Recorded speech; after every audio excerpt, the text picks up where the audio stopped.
Praise the Lord.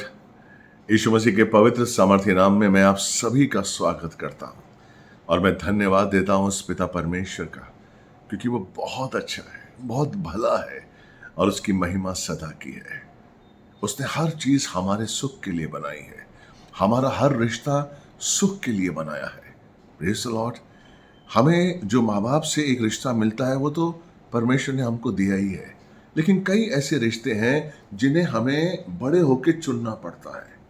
हमारे दोस्त, हमारी सहेलियां, हमारा जीवन साथी कैसा हो। कई लोग इस बारे में जानना चाहते हैं और मुझे कई लोगों ने इस बारे में एक कमेंट्स भी दिया है और रिक्वेस्ट की है कि मैं इस बारे में एक वीडियो बनाऊं कि हम अपना जीवन साथी कैसे चुने, हमारा जीवन साथी कैसा होना चाहिए। बहुत जरूरी है मेरे भाई मेरे बहन। अगर हमारा जीवन साथी सही नहीं है, अगर हमारा चुनाव सही नहीं है, तो हम उस सफलता को नहीं प्राप्त कर सकते। अगर हमारा चुनाव सही नहीं है तो हम उस आशीष को ग्रहण नहीं कर पाएंगे जो परमेश्वर हमें देना चाहता है। देखिए, परमेश्वर ने हमेशा परिवार बनाया है। परमेश्वर आपको नहीं चाहता कि अकेला रहे। जब आदम अकेला था तो परमेश्वर ने कहा, नहीं, मुझे इसके लिए एक सहायक चाहिए। मैं नहीं चाहता हूं कि आदम अकेला रहे।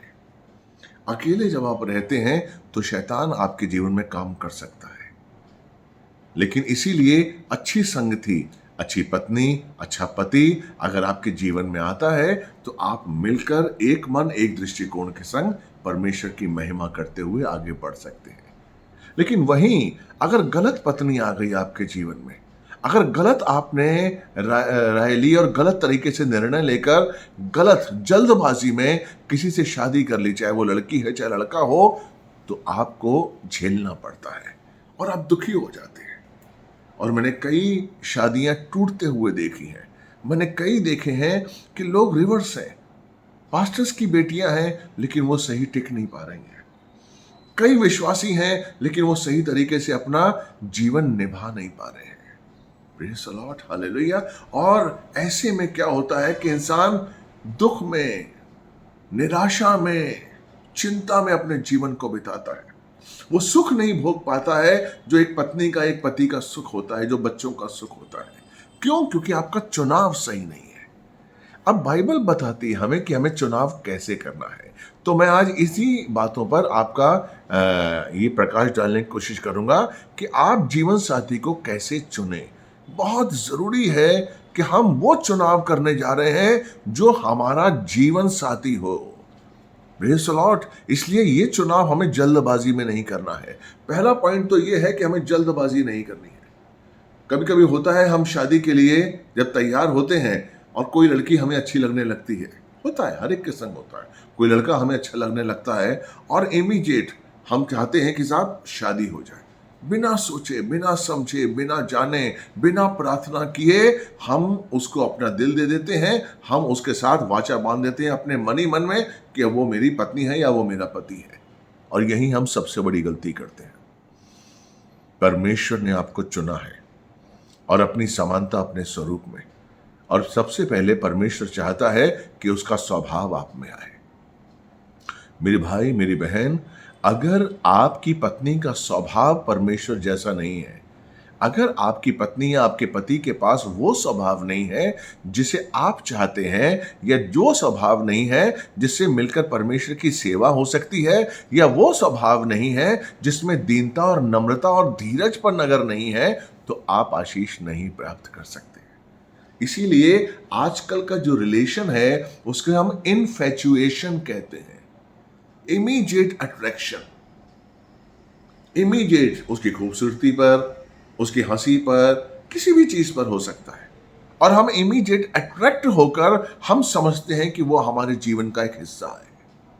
लेकिन बाइबल कहती है नहीं, हमें अपने इस डिसीजन को बहुत ही गंभीरता से लेना है, क्योंकि ये हमारे जीवन का हिस्सा है, हमारा दूसरा जीवन की शुरुआत है। इससे हमारा वंश बढ़ने वाला है आगे। Praise the Lord. शादी सिर्फ शादी नहीं है, उससे एक वंश बढ़ने वाला है। Praise the Lord. परमेश्वर नहीं चाहता था कभी कभी दो दो शादियां। याकूब ने जब 2 शादी की, लिया से और राहेल से, परमेश्वर नहीं चाहता था। परमेश्वर ने राहेल के लिए चुना था, लेकिन वो राहेल की वजह से उसको लिया से भी शादी करनी पड़ी, क्योंकि वो धोखेबाज था। उसने जो बोया था वही काटा। Praise the Lord. और इसीलिए उसने दुख भोगा। इसीलिए आप याकूब के परिवार को देखिए, उसके पास 12 पुत्र थे, लेकिन उनमें समानता नहीं थी, उसमें असमंजस नहीं था। वो 11 के 11, 12 के 12 पुत्र जो हैं वो आपस में जलते थे, उनमें वो प्रेम नहीं था, एक बॉन्डिंग नहीं थी जो भाइयों में होनी चाहिए, जो माँ बेटों में होनी चाहिए, माँ बेटी में होनी चाहिए। वो बॉन्डिंग बहुत जरूरी है। अगर आपकी बॉन्डिंग घर में नहीं है तो आपकी बॉन्डिंग पति और पत्नी के साथ भी कैसे होगी? Praise the Lord. ये जो समर्पण का भाव है, ये जो प्रेम का भाव है, ये बचपन से आता है। ये त्याग का भाव, लड़की में एक त्याग होना चाहिए, सब्र होना चाहिए, दीनता होनी चाहिए। जैसे ही आदम के लिए परमेश्वर ने सोचा कि इसके लिए एक लड़की चाहिए, उन्होंने उसको नींद में सुला दिया और उसकी पसली को निकालकर उसने हवा बनाया। और जैसे ही आदम जागा और परमेश्वर ने कहा, ये देख तेरे लिए नारी, कहता इसका नाम रख। तो आदम ने कहा, ये तो मेरी पसली है, ये तो मेरी ही हड्डी है, इसका नाम नारी होगा, नर की नारी। Praise the Lord. कैसे आदम ने पहचाना? हेलो, वो एक औरत के रूप में थी, लेकिन आदम ने उसमें अपने हिस्से को देखा। Praise the Lord. शादी हम किससे करने वाले हैं? हम उससे करें शादी जिसमें हम यीशु को देखें।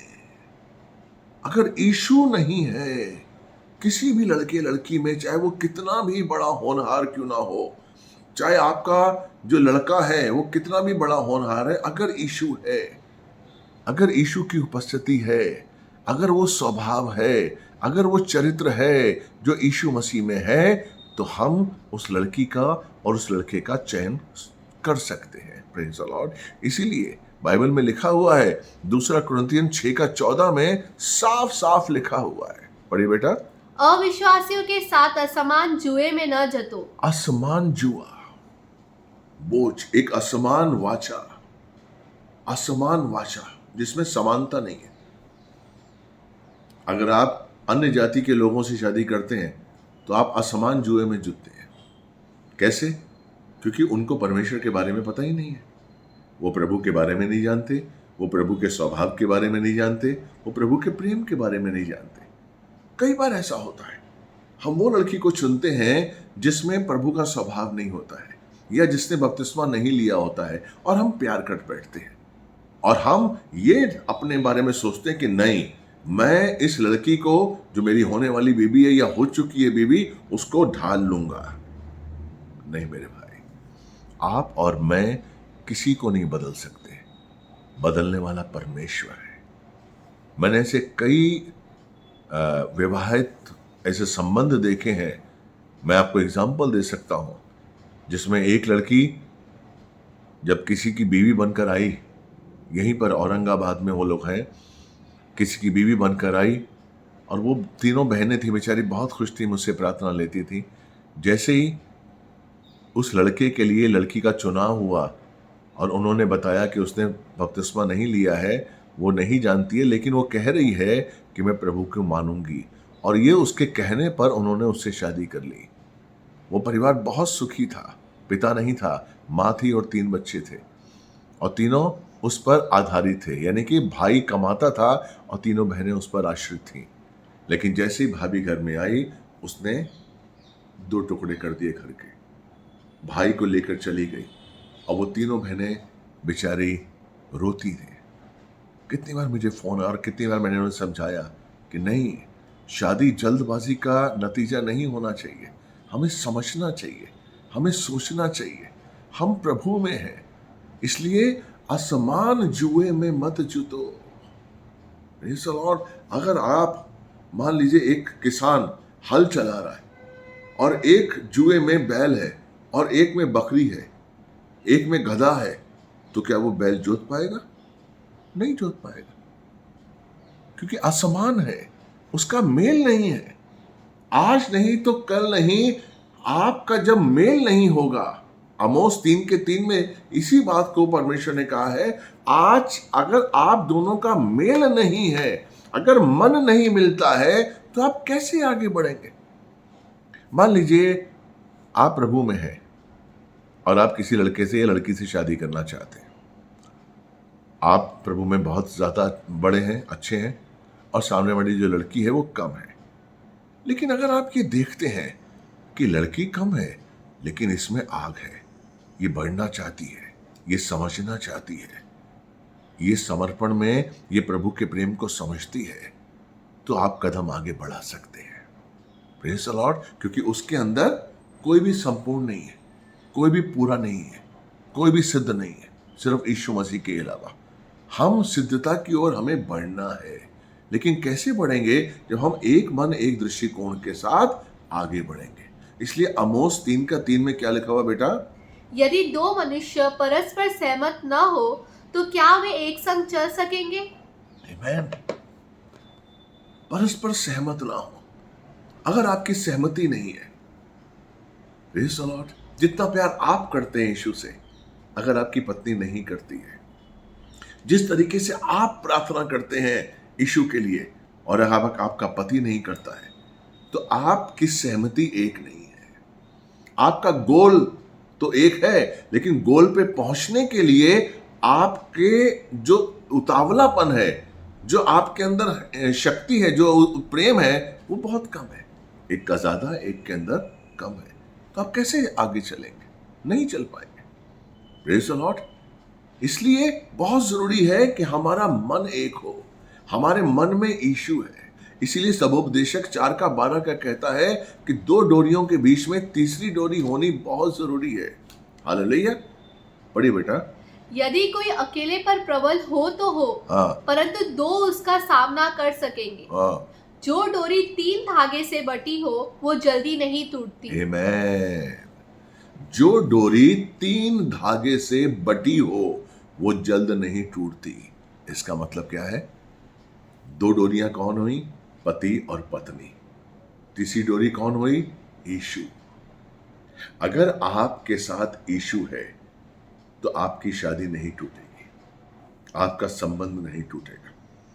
हो सकता है कभी कभी आप में कुछ बातों के लिए अंडरस्टैंडिंग ना हो, कुछ बातों के लिए मतभेद हो जाए, लेकिन अगर आपके अंदर आपके साथ यीशु है तो वो डोरी नहीं टूटेगी, क्योंकि आपका केंद्र बिंदु कौन है? यीशु।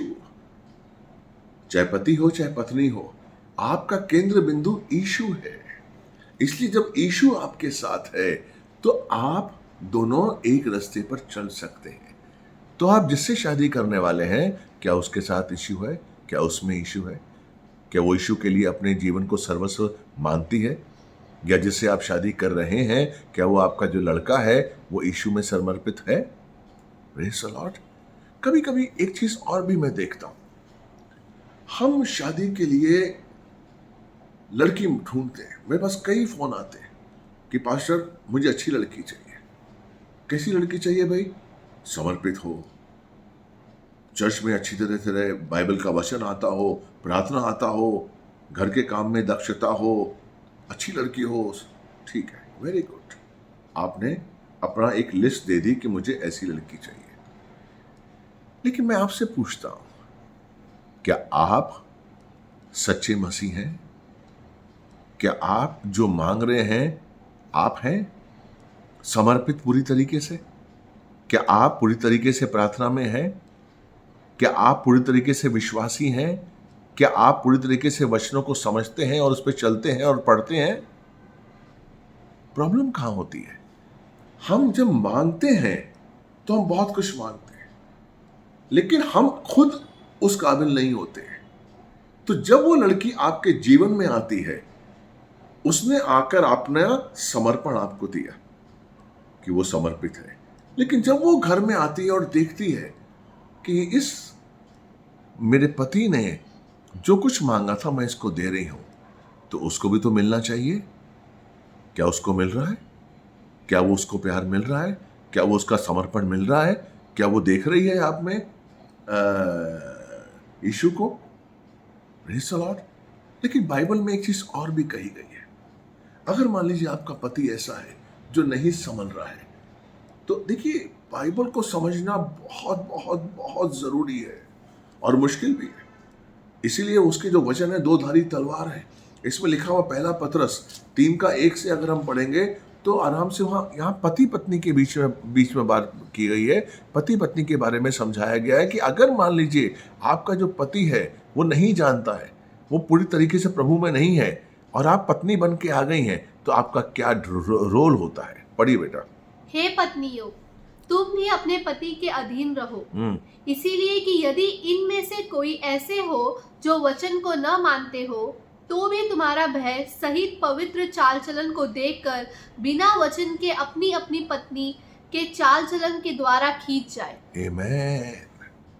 मान लीजिए आपकी पत्नी प्रभु में नहीं है, तो आपके चाल चलन से, आपके व्यवहार से आप में वो शक्ति है यीशु मसीह के नाम से कि आप उसको बना सकती हैं।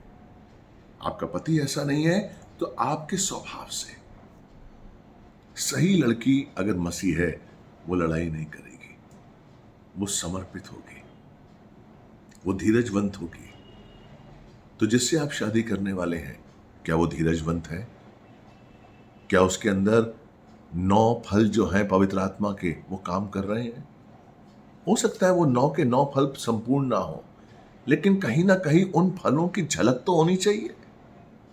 Praise the Lord. हो सकता है वो पूर्ण संपूर्ण सिद्ध धीरज, पूर्णता धीरज नहीं है, पूर्णता उसमें सहनशीलता नहीं है, लेकिन उसका अंश तो है। Praise the Lord. अगर आपके पति में अंश है तो आप उसको आगे बढ़ा सकते हैं। अगर आपकी होने वाली लड़की पत्नी में अंश है धीरज का, सहनशीलता का, विश्वस्तता का, प्रेम का, शांति का, आनंद का, तो आप उसे आगे लेके जा सकते हैं। Praise the Lord, hallelujah. जो आपके साथ चल रहा है वो उसके योग्य है कि नहीं है। जैसे आमोस में लिखा गया कि अगर दोनों के मन एक नहीं है तो आप नहीं जान सकते, तो आप बहुत दूर तक नहीं चल सकते हैं। आपका मन एक होना चाहिए। मैं आपको एक उदाहरण बताना चाहता हूं। ये कहीं बाहर की एक बहुत सच्ची कथा है, कनाडा वगैरह की। एक लड़की थी। देखिए, मैं इसमें परमेश्वर की महिमा भी आपको बताऊंगा और मैं बताऊंगा कि वो जो पास्टर है किस तरीके से उसने प्रार्थना के साथ परमेश्वर की बात को माना। देखिए, प्रार्थना बहुत जरूरी है। हम अगर शादी करना चाहते हैं उससे पहले प्रार्थना करिए। हमें कैसी लड़की चाहिए उसके लिए प्रार्थना करिए। हमें कैसा लड़का चाहिए उसके लिए प्रार्थना करिए, और परमेश्वर आपको बुद्धि देगा। पवित्र आत्मा आपकी अगुवाई करेगा कि आपको कैसा लड़का चाहिए, आपको कैसी लड़की चाहिए। तो इसके लिए प्रार्थना जरूरी है। तो मैं इस लड़की का उदाहरण दे रहा था। ये कनाडा में ये प्रोस्टिट्यूट लड़की थी, एक वेश्या थी। इसका काम ही रोज वेश्यावृत्ति था, उसी से कमाई करती थी।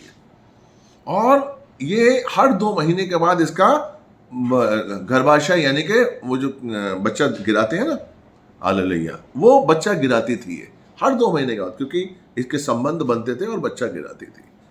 तो क्या हुआ, 1-2 साल के बाद उसे लगा कि मेरा काम तो यही है, मेरा प्रोफेशन प्रोस्टिट्यूशन है, और हर 2 महीने के बाद मेरा गर्भाशय, एक बच्चा मेरे पेट में आ जाता है तो उसको मुझे गिराना पड़ता है। तो ये डॉक्टर के पास गई और डॉक्टर ने कहा कि मेरा यूट्रस निकाल दो। इसने कहा लड़की ने कि नहीं, मेरा काम यही है, प्रोफेशन, अब मुझे यही करना है, तो मैं क्यों बार बार हॉस्पिटल में एडमिट हूँ और क्यों मैं करूँ, तो आप मेरा यूट्रस निकाल दीजिए। डॉक्टर ने कहा ठीक है, लिखवा लिया उससे और यूट्रस निकाल दिया। अब जब यूट्रस उससे निकाल लिया तो क्या होता है, वेश्यावृत्ति एक ऐसा वो है, अपना काम है कि इसमें शांति नहीं है, सुकून नहीं है, अकेलापन है, कोई प्यार नहीं करता है, सिर्फ शरीर से प्यार करता है। तो इस लड़की के अंदर अकेलापन था, ये टूटी हुई थी, निराश थी। तो किसी ने इसको सुसमाचार सुनाया यीशु मसीह के बारे में, और ये लड़की आहिस्ता आहिस्ता चर्च जाना शुरू किया। ये वेश्यावृत्ति भी करती रही और चर्च भी जाती रही। चर्च जब जाती रही तो वहां पर एक को पास्टर था, छोटा पास्टर। उसको वो लड़की अच्छी लगी कि यार जो लड़की आती है आई लाइक। उसने प्रार्थना की, प्रभु से कहा, परमेश्वर, मैं इस लड़की को पसंद कर रहा हूं, क्या मैं इससे शादी कर सकता हूं? उसने प्रार्थना की, फास्टिंग की, उपवास किया, अपने पास्टर से प्रार्थना करवाई और परमेश्वर ने जवाब में हाँ कहा कि ठीक है, तो इससे शादी कर सकता है।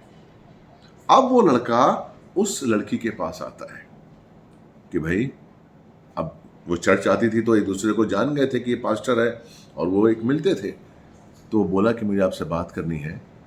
कहती क्या बात है? कहती मैं आपसे प्यार करता हूँ और आपसे शादी करना चाहता हूँ। वो लड़की हंसने लगी। कहती आप हंस क्यों रही हैं? मैं कहती मैं इसलिए हंस रही हूँ क्योंकि अभी आप मेरे बारे में जानते नहीं हैं। जब आप मेरे बारे में जानेंगे ना तो आप मुझसे नफरत करने लगेंगे। कहते क्यों आपसे क्या है ऐसा, बताइए मुझे। तो उसने बताया कि मैं एक प्रोस्टिट्यूट हूं, लेकिन अब मैं जब प्रभु में आ रही हूं तो मैं आहिस्ता आहिस्ता परमेश्वर के चरणों में हूं, लेकिन पहले मेरा जीवन प्रोस्टिट्यूशन का था और मैंने बहुत सालों तक प्रोस्टिट्यूशन किया। उसने कहा कोई बात नहीं, ये आपका पुराना जीवन था। आज मैं आपसे प्यार करता हूं। आज जैसी भी हैं आप मेरी हैं। अगर आपको स्वीकार है तो हम शादी कर सकते हैं। तो उसके दोस्तों ने उसको समझाया कि अरे तुझे एक जीवन साथी मिल रहा है। और लड़की भी उत्साहित हुई कि यार मुझे अच्छा लड़का मिल रहा है, एक पास्टर मिल रहा है जो प्रभु का ज्ञान रखता है। और उसने उससे कहा कि ठीक है मैं शादी करूंगी। और बहुत ही खुश होने लगी। बस बेचारी शादी की शॉपिंग भी उनकी होने लगी और लड़की बहुत एक्साइटेड थी। एक रात को वो सो रही थी लड़की, और उसे एकदम उठी और उसे याद आया कि मेरे पास यूट्रस तो है ही नहीं। मेरे पास यूट्रस ही नहीं है। अगर मैं शादी करूंगी तो मैं एक बच्चे को जन्म कैसे दूंगी? मैं तो अधूरी हूं। और मैंने उसको पास्टर को बताया नहीं है। ये गलत है, मैं झूठ बोल रही हूं। तो उसने उसको फोन किया रात को कि मुझे तुमसे इमीडिएट मिलना है। कहते हैं रात के 3 बज रहे हैं। नहीं इमीडिएट मुझे मिलना है। ठीक है, वो आया और उसने बताया कि ऐसी सी बात है, जब मैं प्रोस्टिट्यूशन कर रही थी तो मैंने अपना यूट्रस निकाल दिया था। अब मेरे पास यूट्रस नहीं है। शादी के बाद बच्चा होना चाहिए और अगर बच्चा नहीं होगा तो मैं तुम्हें धोखा देना नहीं चाहती हूँ। जो पास्टर था उसको झटका लगा, ये क्या हुआ? वो घुटने पे आया, बैठा, प्रार्थना किया और एक पल उसने डिसीजन लिया। कहता कोई बात नहीं, परमेश्वर ने मुझसे कहा है कि तुमसे शादी करो। अगर परमेश्वर चाहेगा तो तुमसे बच्चा होगा। वो नया यूट्रस पैदा कर सकता है, वो है हमारा परमेश्वर। वो देखती रह गई, उसकी आंखों में आंसू आ गए। क्या क्या कह रहे हैं? कहते यस, मुझे कोई शिकायत नहीं है। अगर नहीं होगा कोई बात नहीं, मैं तुमसे प्यार करता हूं, परमेश्वर से मैंने इजाजत मांगी, मैं तुमसे शादी कर रहा हूं। अगर मेरे बच्चा होना चाहिए, परमेश्वर चाहता है तो वो तुम्हें नया यूट्रस दे देगा। अगर नहीं होना चाहिए कोई बात नहीं। तुमने अच्छा हुआ मुझे बता दिया, क्लियर। शादी हो गई उनकी और मेरे भाई मेरी बहन वो कंसीव कर गई। Praise the Lord. शादी के कुछ महीनों के बाद उसके पेट में, उसके घर में बच्चा आ गया और शी शॉक्ड कि मेरे बच्चा कैसे आ गया। Praise the Lord. उन्होंने टेस्ट कराया, पॉजिटिव कि साहब बच्चा है। Praise the Lord. बच्चा हुआ और वो उसी डॉक्टर के पास गई जिसने उसका यूट्रस निकाला था। डॉक्टर से कहा देखिए मेरा आपने यूट्रस निकाला था? कहता हाँ। आज मैं एक मां बन गई हूं। ये सरप्राइज कैसे हो गया? कैसे? ये यीशु ने किया है। आमीन। तो इस कहानी से हम क्या सीखते हैं? एक तो ये है कि जब हम विश्वास करते हैं, जब हम प्रार्थना के साथ किसी को चुनते हैं, तो कौन होता है हमारे साथ? यीशु। वो हमारी हर समस्या का समाधान करता है। हमारा अगर केंद्र बिंदु यीशु नहीं है तो हम कुछ भी नहीं है। हमारे साथ यीशु का होना बहुत जरूरी है। इसलिए बाइबल कहती है कि कलीसिया क्या है? कलीसिया एक दुल्हन है। अगर आप सबोपदेशक 4:12 पढ़ेंगे तो उसमें दुल्हन के बारे में बताया गया कि दुल्हन क्या है। सबोपदेशक 4:12 ध्यान से समझने की कोशिश करिए। यदि कोई अकेले पर प्रबल हो तो हो, परंतु दो इसका श्रेष्ठ गीत 4:12 प्रेज हालेलुया। कि दुल्हन कौन है? हम दुल्हन हैं, कलीसिया एक दुल्हन है, वो दूल्हा है। Praise the Lord. अब वो कैसे चुनता है, मैं आपको थोड़ा सा बताना चाहता हूं कि दुल्हन क्या है। श्रेष्ठ गीत 4:12। मेरी बहन मेरी दुल्हन किवाड़ लगाए हुई बारी के समान, किवाड़ बंद किया हुआ सोता और छाप लगाया हुआ झरना है। आमीन। यानी कि मेरी जो दुल्हन है वो कैसी होनी चाहिए? पवित्र होनी चाहिए। आमीन। एक उसके अंदर सोता है लेकिन बंद है, पवित्र है, उसके लिए रास्ता नहीं खुला है। रास्ता कौन खोलेगा? दुल्हा। तो वो दुल्हन हमारे लिए जरूरी है जो पूरी तरीके से समर्पित है, जो पूरी तरीके से कुंवारी है, जो पूरी तरीके से पवित्र है। Praise the Lord. इफिसियो, अगर हम 6 का अध्याय पढ़ेंगे, इफिसियो 6 पढ़ेंगे, इफिसियो 5 अगर 28 से 33 के बीच में पढ़ेंगे तो इसमें बड़ी अच्छी तरीके से बताया गया है कि कलीसिया क्या है और कलीसिया और जो दुल्हन है वो हमारे जीवन में क्या महत्व रखती है। पर ये कलीसिया से उसे समझाने की कोशिश की है पौलुस ने। इफिसियो 5:28 से 33। इस प्रकार उचित है कि पति अपनी अपनी पत्नी से अपनी देह के समान प्रेम रखे। आमीन। सबसे बड़ी चीज है कि आप जब किसी से शादी करते हैं तो आपका प्रेम कैसा है। जब आप किसी को अपना बनाते हैं तो आपका प्रेम क्या है। Praise the Lord. ध्यान दीजिए, मैं आपको बता रहा हूं, हमारा सिर्फ शारीरिक प्रेम ही नहीं होना चाहिए, हमारा आत्मिक प्रेम होना चाहिए। हम आत्मा में एक दूसरे से प्यार करें, हम आत्मा में एक दूसरे के हो जाएं, तब हम सक्षम के साथ, ताकत के साथ, पूरी ईमानदारी के साथ एक दूसरे के संग रह पाएंगे। अगर हमने आत्मा में एक दूसरे को नहीं समझा, देखिए मसीह जीवन क्या है? आत्मा। आत्मा में जीना मसीहत कहलाता है। इसलिए अगर आप किसी मसीही लड़की से शादी कर रहे हैं तो जरूरी है कि वो लड़की भी आत्मिक हो। या आप किसी ऐसे लड़के से शादी कर रहे हैं, उसको भी जरूरी है कि वो आत्मिक हो। अगर आप आत्मिक नहीं हैं, अगर आप आत्मिक नहीं हैं तो आप शरीर की भाषा नहीं समझ सकते। आत्मिक अगर आप हैं तो आप तो शरीर की भाषा समझ लेंगे, लेकिन अगर आप शारीरिक हैं तो आप आत्मिक भाषा नहीं समझ पाएंगे। पहला कुरिन्थियों 2:15 में लिखा हुआ है कि आत्मिक जो पुरुष है वो सबको परख सकता है, लेकिन कोई आदमी जो है वो कोई दूसरा व्यक्ति आत्मिक मनुष्य को नहीं परख सकता। हालेलुया। तो इसलिए आत्मिकता होनी बहुत जरूरी है कि हम आत्मिकता के साथ रहें। हम जिससे शादी करने वाले हैं, क्योंकि हम आत्मा में चलने वाले हैं। ये ध्यान रखिए, हम किससे शादी कर रहे हैं? हम किससे शादी कर रहे हैं? क्या वो आत्मिक है? क्या वो आत्मिक रूप में परमेश्वर को समझता है? Praise the Lord. ये बहुत जरूरी है। हम सिर्फ देखते हैं उसने बपतिस्मा लिया है कि नहीं लिया है, वो प्रार्थना करती है कि नहीं करती है। अरे भाई, इन सब के साथ उसमें आत्मिकता है कि नहीं है, चाहे वो लड़की हो चाहे लड़का हो। इसको देखिए, आप इसको जांचिए। Praise the Lord. बहुत जरूरी है कि जिस लड़की को हम अपनी पत्नी बनाना चाहते हैं वो आत्मिक है। शरीर उस पर हावी है या आत्मा उस शरीर पर हावी है। Praise the Lord. हम सोचते हैं कि शरीर से खूबसूरत हो हमारी बीवी, अच्छी हो, पढ़ी लिखी हो, पैसे वाली हो, खूबसूरत हो। ठीक है, इसमें कोई बुराई नहीं है। खूबसूरत बीवी चुनना या खूबसूरत पति चुनना अच्छी बात है, पैसा हो अच्छी बात है, लेकिन आत्मिकता जरूरी है। अब आप कहेंगे कि हो सकता है मैंने लड़का चुना लेकिन पूरी तरीके से आत्मिक नहीं है, कुछ परसेंट आत्मिक है, कोई बात नहीं।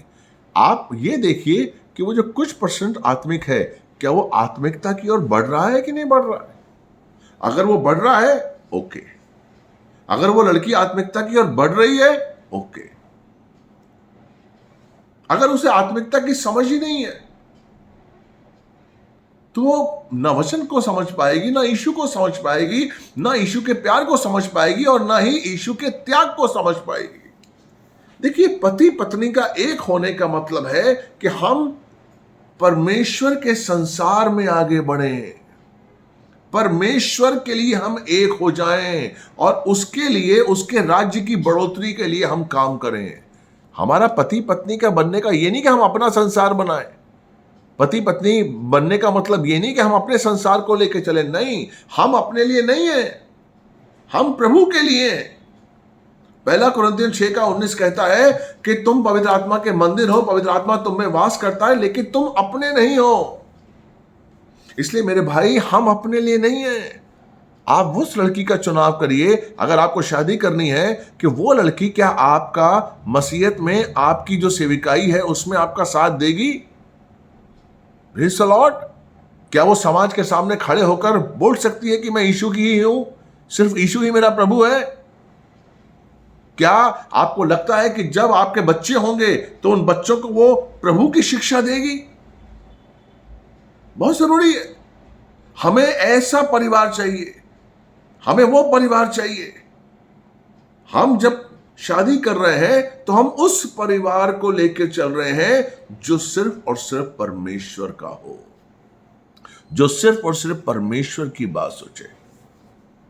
और अगर मान लीजिए ऐसे में आपको कोई लड़की मिलती है समर्पित, हो सकता है वो इतनी खूबसूरत ना हो सकता है वो इतनी अमीर ना हो सकता है उसके पास पढ़ाई लिखाई ज्यादा ना हो, कोई बात नहीं।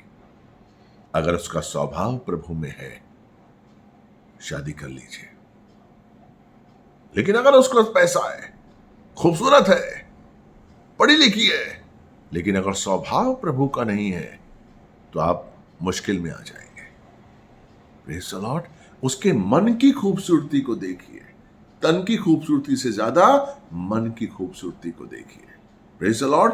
तब आप हो जाएंगे, तब आप एक हो जाएंगे, तब आप एक मन एक दृष्टिकोण के संग परमेश्वर की सेवा कर पाएंगे। Praise the Lord. मैं विश्वास करता हूं कि ये जो वचन है ये आपको आशीषित लगे होंगे और इस वचनों के द्वारा आप समझ गए होंगे कि आपको कैसे एक लड़की का या लड़के का चुनाव करना है।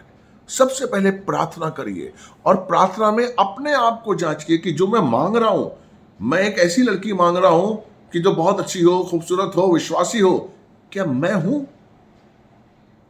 मैं कितना हूं? क्योंकि वो जो लड़की आएगी, जिस आप जितना उम्मीद करते हैं वो भी आपसे उम्मीद करेगी। Praise the Lord. तो सबसे पहले हम अपने आप को इस योग्य बनाएं और फिर हम प्रार्थना करें और परमेश्वर से मांगे। परमेश्वर जरूर आपके लिए इसने जो भी है योजना बनाई है और परमेश्वर जरूर आपको आशीषित लड़की देगा या आशीषित लड़का देगा, क्योंकि वो चाहता है कि जिसको मैंने चुना है उसके संग सही सहभागिता हो, सही संगति हो। परमेश्वर चाहता है, लेकिन परमेश्वर का समय है। हम कई बार समय से पहले काम करना चाहते हैं, हम कई बार समय से पहले उतावले हो जाते हैं और बिना सोचे समझे शादी कर लेते हैं और हम सबसे बड़ी भूल करते हैं। नहीं, परमेश्वर के समय पर हम शादी करें और परमेश्वर के ही अनुसार हम लड़की या लड़के को ढूंढें। आमीन। मैं विश्वास करता हूं आज का वचन आपको अच्छा लगा होगा। आमीन। आज मैं प्रार्थना करता हूं आपके लिए। हे पिता परमेश्वर, मैं धन्यवाद देता हूं सुनने वाले, देखने वाले जितने जवान भाई बहन हैं उनके लिए आशीष मांगता हूँ, जिनकी शादी नहीं हुई है या वो शादी करना चाहते हैं या जिन्होंने गलत तरीके से शादी कर ली है। मैं उनके लिए प्रार्थना करता हूँ कि परमेश्वर उनको बुद्धि दीजिए और इस वचन के द्वारा उनको आशीष मिले, ताकि उनके जीवन में सुख आए, ताकि वो अब जो कदम बढ़ाने वाले हैं सही कदम बढ़ाएं, सही लड़की का, सही लड़के का चुनाव करें, ताकि वो आशीष पाएं, ताकि वो आपकी सेवा कर सकें और सही संगति के साथ, सही सहभागिता के साथ वो आगे बढ़ें, एक मन एक दृष्टिकोण के साथ। यीशु मसीह के नाम से मांगते, धन्यवाद देते हैं। प्रार्थना आपके पुत्र यीशु मसीह के नाम से करते हैं। प्रार्थना आपने सुनी, कबूल की है। आमीन, आमीन, आमीन। मैं विश्वास करता हूँ आज का वचन अच्छा लगा होगा। कुछ और भी आपको अगर पॉइंट्स चाहिए, कुछ और भी अगर विषय आपको चाहिए तो आप मुझे लिख सकते हैं। मैं कोशिश करूँगा कि उस विषय पर भी प्रचार कर सकूँ। हमारी मिनिस्ट्री के लिए प्रार्थना करिए, मेरे लिए प्रार्थना करिए, ताकि मैं परमेश्वर की सेवा कर सकूँ। Praise the Lord. प्रभु आपको बहुत बहुत बहुत आशीष दिया है। अगर आपको अच्छा लगा है तो लोगों को शेयर करिए और सब्सक्राइब करिए। God bless you. प्रभु आपसे बहुत प्यार करता है।